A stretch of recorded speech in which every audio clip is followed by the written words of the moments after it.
Hi മക്കളുമാരെ, എൻ്റെ ഒരു മൂട് കൂർക്ക ഉണങ്ങിപ്പോൾ. ഞാൻ പറഞ്ഞില്ലേ ഉണങ്ങുമ്പോഴാണ് അതിൻ്റെ വിളവെടുക്കുന്നതെന്ന്. അതിൽ ഒരു മൂട് ഉണങ്ങി നിൽപ്പുണ്ട്. അതാദ്യം ഞാൻ നട്ടതാണേ. വാ കാണിച്ചു തരാം. അതിന് വിളവെടുക്കാൻ പോവല്ല ഞാൻ. കണ്ട ഉണങ്ങിക്കുക, ഇതെല്ലാം പോയി നിൽക്കുവാണേ. കണ്ട, ഇതിനെ നമുക്ക് ഉയർത്തി വെക്കാം. കണ്ട, ഇങ്ങോട്ട് മാറ്റി വെക്കാവേ.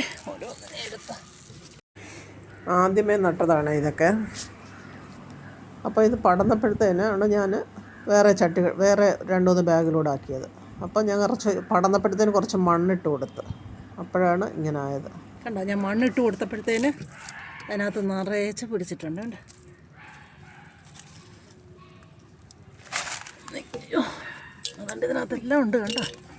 കണ്ട കൂർക്ക മെഴുക്ക് വരട്ടി നല്ല ടേസ്റ്റാണ് കേട്ടോ. തേങ്ങയിട്ടും വെക്കും, അല്ലാതെയും വെക്കും. ഭയങ്കര ടേസ്റ്റാണ്.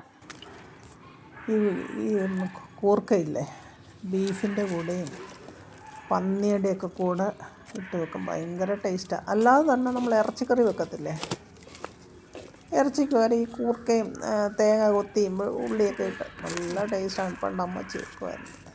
എന്നാ ടേസ്റ്റാണെന്നറിയാമോ, ഭയങ്കര ടേസ്റ്റാണ്. ഒരു ദിവസം നമുക്കും വെക്കണം കേട്ടോ മക്കളെ.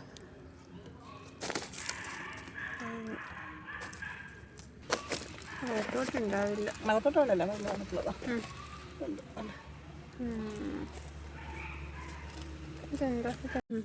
കണ്ടോ, ചിലതൊക്കെ വലുതുണ്ട്. കണ്ടോ, ഇതിൽ ചെറുതിനെയൊക്കെ നമുക്കൊരു കാര്യം ചെയ്യാം. വെറും പൊടിയൊക്കെ ആ മണ്ണിനകത്തോട്ട് തന്നെ ഇട്ടേക്കാം. അപ്പോൾ അതവിടെ കിടന്നിട്ട് കിളിച്ച് വള്ളി വരും. പിന്നെ വള്ളി വരുമ്പോൾ നമുക്കതിനെ എടുത്തങ്ങ് പോകാം. അങ്ങനെയുണ്ട് ഐഡിയ. ഇതൊക്കെ മണ്ണ് അതിൻ്റെ മുകളിൽ അന്നേരം ഉണ്ടായിരുന്നെങ്കിൽ ഇതേ പോണം. കണ്ടോ, ഇതൊക്കെ കണ്ടോ വലുതായത് കണ്ടോ, അതേ പോണം വലുതായേനെ. ഉണ്ട്, ഇതിൽ കുറച്ച് ചെറുതുണ്ട്. ഇതിനെ നമുക്ക് ഇതിനകത്തോട്ട് തന്നെ ഇങ്ങനെ ഇതിനകത്തോട്ട് തന്നെ ഒന്ന് വെച്ചേക്കാം. ഇത്തിരി മണ്ണിനകത്തോട്ടാക്കി ഇങ്ങനെ ഇട്ടേക്കാം. എന്തെന്നറിയോ, അതവിടെ കിടന്ന് കിളിച്ചോളും. ഇതേ ഒരു പണ കോരിയിട്ട് പണയ്ക്കകത്തൊരു പാത്തി ഉണ്ടാക്കണം. 1-2 പാത്തി ഉണ്ടാക്കിയിട്ട് ആ പാത്തിക്കകത്തോട്ട് ഇതിൻ്റെ തണ്ട എടുത്ത് വെച്ചിട്ടാണ് സാധാരണ ഇത് നടുന്നത്. അങ്ങനെയാണ് അപ്പച്ചനൊക്കെ ചെയ്യുന്നത് ഞാൻ കണ്ടേക്കുന്നത്.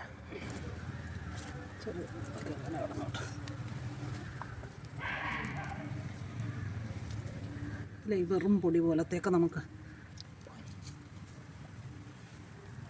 ഇതൊക്കെ കണ്ട ഇങ്ങനെ ഇതേ പോണ ചെറുതൊക്കെ ഞാൻ ഇതിനകത്ത് തന്നെ ഇടുവാണ്. നമുക്ക് വള്ളി എടുക്കണമല്ലോ. അപ്പോൾ ഇതിൽ കിടക്കട്ടെ. Okay, by.